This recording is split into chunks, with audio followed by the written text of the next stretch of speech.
Ni keropok kegemaran Iwan kan? Daripada dulu lagi.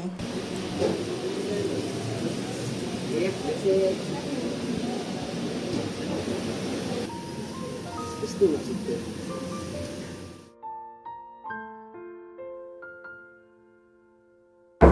Assalamualaikum. Salam.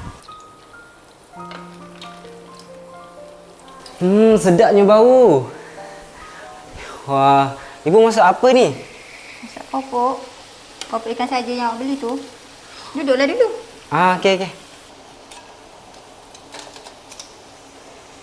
Penat sangatlah tu. Nah, jom kita makan. Keropok kegemaran Iwan. Ni mak suapkan. Ni keropok kegemaran Iwan kan? Daripada dulu lagi.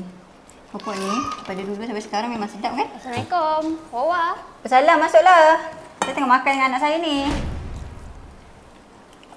Kau masak apa tu? Dari rumah aku pun dah bau kau masak ni. Ni aku tengah makan dengan Dok Wan ni.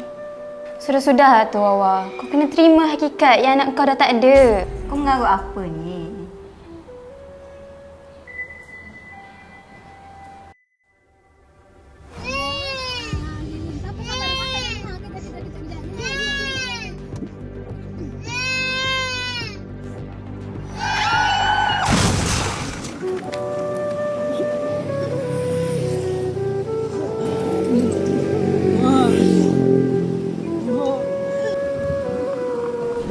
Waalaikumsalam.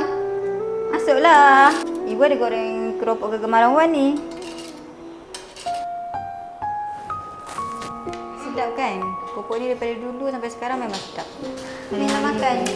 Macam mana kerja hari ni? Okey ke? Setiap masa aku rasa macam dia ada je di sisi aku.